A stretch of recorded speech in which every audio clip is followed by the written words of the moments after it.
السلام عليكم ورحمة الله تعالى وبركاته. كنتمنىكم ديما تكونوا بخير وعلى خير وبصحة جيدة إن شاء الله. جيت اليوم لكم فيديو جديد باش نحضر معكم واحد الكيكة اللي كتجي زوينة بواحد المذاق اللي هو لذيذ، مذاق ديال البنان مع الكركاع، كيعطيها واحد المذاق اللي هو لذيذ. صافي غادي نقطع معكم واحد الطريف باش تشوفوا الشكل ديال الكيكة من الداخل. كتجي شيشة، كتجي زوينة ورطبة كما شفتوا، كتجي بهذا الشكل هذا. كيجيو دوك الطريفات ديال الكركاع باينين في الكيكه مع البنان. بسم الله على بركه الله. اللي غنحتاجو في الكيكه، عندنا هنايا 3 ديال البنانات من هذا الحجم هذا اللي تيكون قد هذا القياس، ولا كانوا كبار نديرو عجوجات. وكيكون داك البنان اللي تيكون طيب، ما يكونش داك البنان جديد. عندنا هنا كاس ديال سنيده، كاس ديال الكركاع، كاس قريب للعماره ديال الزيت، كاس ديال الحليب، 2 الكيسان ونص ديال الطحين. عندنا هنايا 3 الساشيه ديال الخميره، عندنا 3 المعالق ديال الكاكاو، عندنا 3 ديال البيضات، واحد دانون بنكهه ديال البنان، حتى الا كان بنكهه الفاني كيجي زوين. عندنا هنا واحد الساشي ديال الفاني. اول ما غادي نحضروا هاد الكراميل ديالنا مع البنان والكركاع. خدينا هنايا هاد المقله، درنا فيها هاد الكاس ديال السنيده، وغادي نديروها على البوطه باش ترجع لينا السنيده كراميل. غادي ناخذوا البنان نقطعوا طريفات صغار،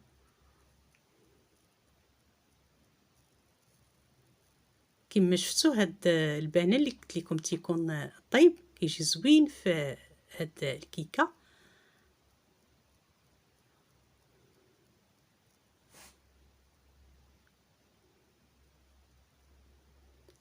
انا هنايا غنزيد نقطع هاد البنان طريفات صغار، ما نخليش في هاد القياس باش كيجي زوين في الكيكه.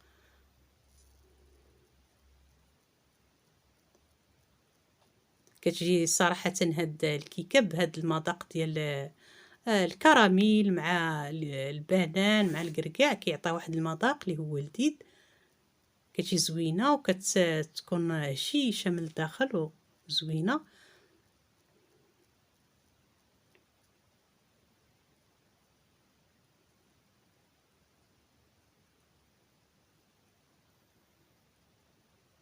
والكركاع حتى هو قطعناه طريفات صغار باش كيجي زوين في الكيكه، كيجي كله باين في الكيكه.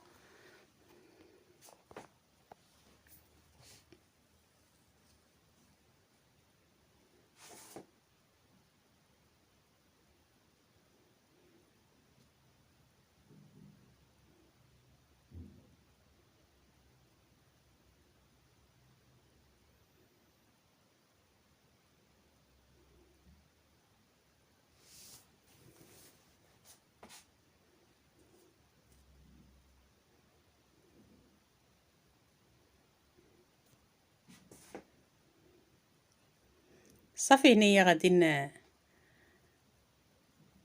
نديرو هاد السنيده، نحركوها حتى كتبدا تقرب الذوب كامله، عاد باش نحركوها كما شفتوا. هنايا كنبداو نحركوا هاد الكاس ديال السنيده حتى ما يبقاوش دوك الحبيبات ديال السنيده باينين لينا في المقله. كترجع بحال العسل، عاد باش نديرو عليها بنان. صافي هنايا البنات ما نغفلوش على التحراك، كنبقاو نحركو حتى كما قلت لكم ديك السنيده ما تبقاش لينا باينه في المقله، عاد باش نديرو البنان.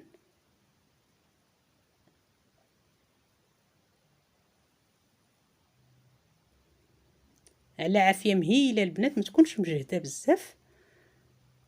هنايا كنديرو هاد الطريفات ديال البنان، كنبقاو مستمرين في التحريك حتى داك البنان كيطلق لينا داك السيرو ديالو. ماشي غير نديرو البنان ونطفيو على البوطه. هنايا غنخلي لكم هاد المراحل كامله باش الا درتو الكيكه تجي ناجحه معاكم وزوينه. صافي هنايا كما شفتوا غنبقى نحرك حتى ما يبقاش داك الكراميل ديالنا داك الكراميل كيولي طالق مع السيرو، ما يبقاش لينا قاصح مع البنان. كما قلت لكم البنات ما نغفلوش على التحراك.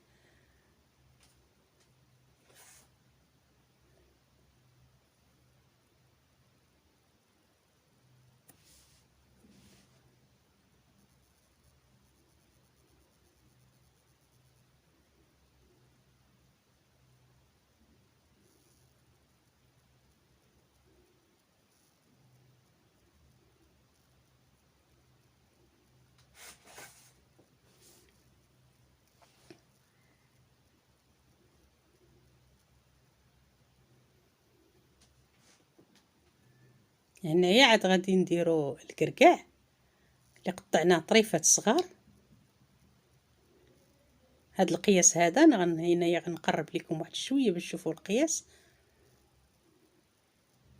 صافي تا هو غادي نحركوه واحد شويه باش يدير لينا مع داك الكراميل، عاد باش نطفيو على المقله ديالتنا كما شفتوا في هاد الشكل هذا. ترجع لينا هاد الكراميل مع البنان والكركاع في هاد الشكل. عاد باش نطفيو عليه البوطون ونخليوه حتى يبرد، عاد باش نخلطوا الكيكه ديالتنا. ديما كنسبقوا هاد البنان مع الكركاع والكراميل، عاد باش هنايا راه برد، عاد باش غنخلط الكيكه.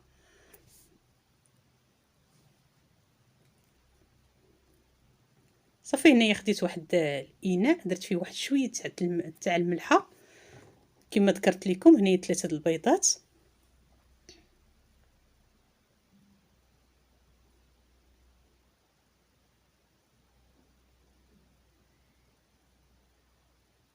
واحد الساشي ديال الفاني،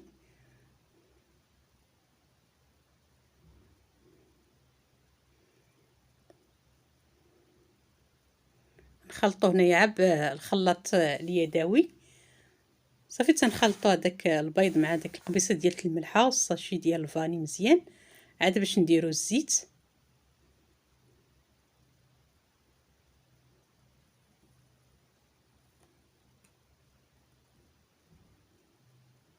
هنايا غنديرو كاس قريب للعماره ديال الزيت، نخلطوه حتى هو مزيان، عاد باش نديرو الحليب.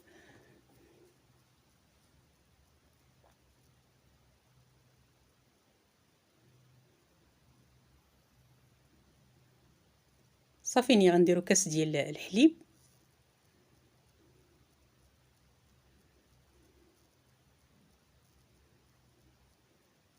دانون كما قلت لكم البنات عين اللي متوفر بنكهه الفاني ولا نكهه ديال البنان. حتى النكهه ديال الفاني كيجي زوين في هاد الكيكه.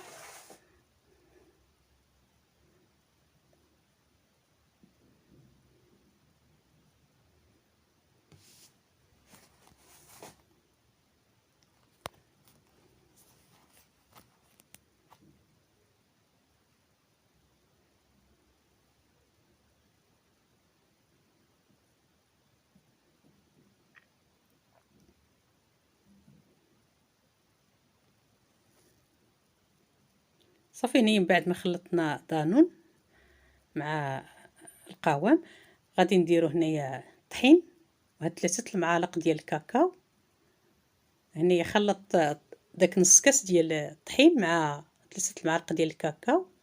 وهنايا البنات كما شفتوا الكيسان معمراهم مزيان بالمعلقه بحال قلتي عامرين مزيان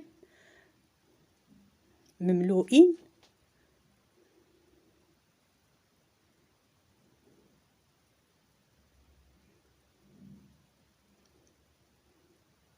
صافي ني غندخلوا الطحين ديالنا تدريجيا تنحصلوا على واحد القوام اللي هو ما تيكونش ثقيل بزاف، عاد باش نديرو البنان مع الكركاع.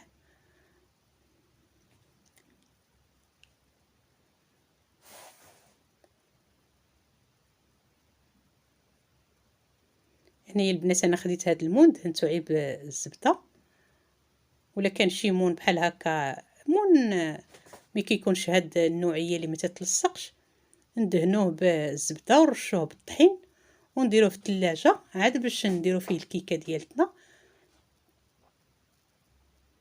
صافي هنايا غادي نخلط مزيان هاد الطحين اللي بقى ليا. هنايا خديت انا هاد الاناء شويه داير، ديما ناخذ واحد الاناء اللي كناخذو فيه راحتنا ضيق.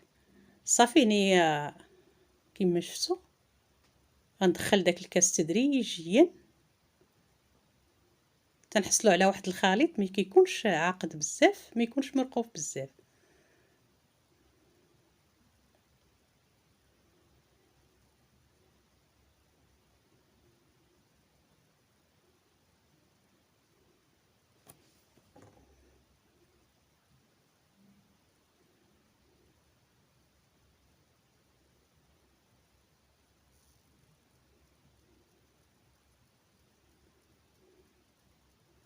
يعني كملنا هاد الطحين ديالنا 2 كيسان ونص. غنديرو 3 ديال الخمارات من هاد الحجم ديال 8 غرام، كل خماره وزنها 8 غرام.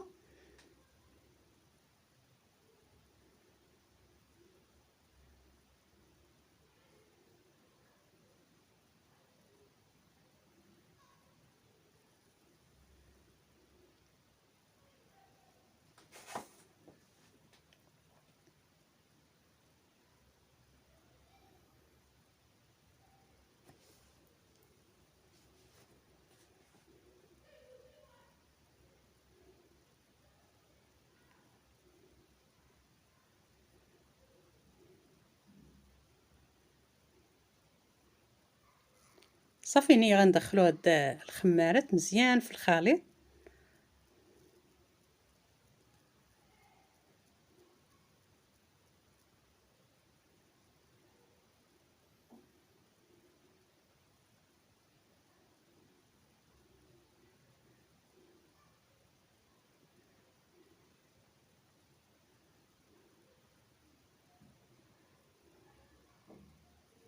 كما شفتوا الخليط كنبغيو بحال هاد الشكل هذا.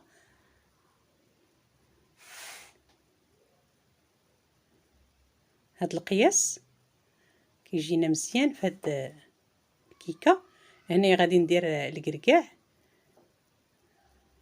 مع البنان كيفاش ولا كيولي بهذا الشكل هذا حتى كيبرد لينا مزيان مزيان عاد باش نديرو على الكيكه.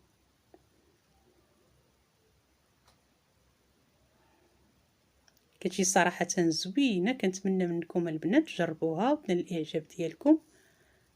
كيعطي واحد المذاق ديال هاد البنان مع الكركاع، اللي تيبغي البنان مع والكركاع تيعطيها واحد المذاق زوين. صافي غادي نخلطوا هاد ندخلوا فيها مزيان البنان مع الكركاع.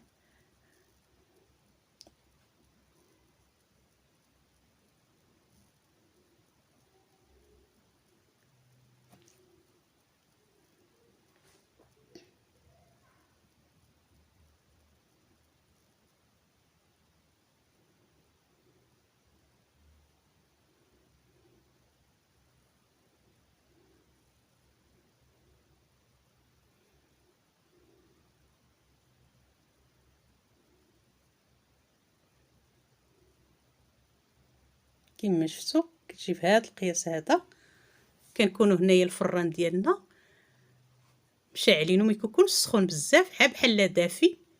وكنديرو ملي كنديرو الكيكه ما كنقصوش عليها البنات. ديما الكيكه كتبغي الفران ما يكونش مجهد بزاف ما يكونش منقوص، كيكون ديك العافيه موين باش كتجينا الكيكه ديالتنا زوينه وطالعه وزوينه. ما يكونش الفران منقوص ولا مجهد بزاف حتى الاخر ديالو، تكون ديك العافيه موين كتجي الكيكه زوينه. انا هنايا درتها غير في الفران ديال الغاز.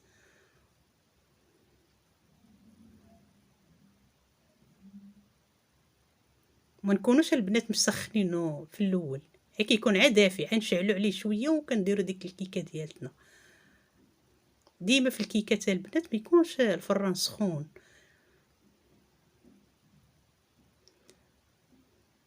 صافي هنايا غادي نديرها في الفران طيب.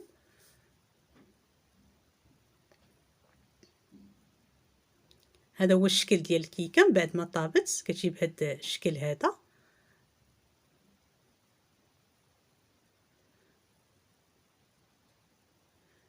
انا هنايا غادي بعد ما بردات غادي نديرها في هذا الاناء ديال التقديم.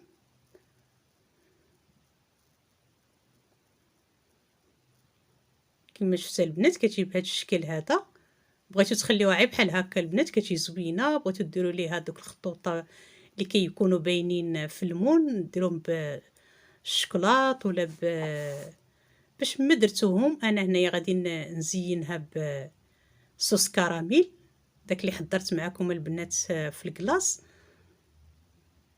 كيجينا زوين الا وجدناه ودرناه بحال هكا في الثلاجه، نزينوا به الكلاصات ديالنا، نزينوا به الكيكات، كيجينا بهذا الشكل هذا.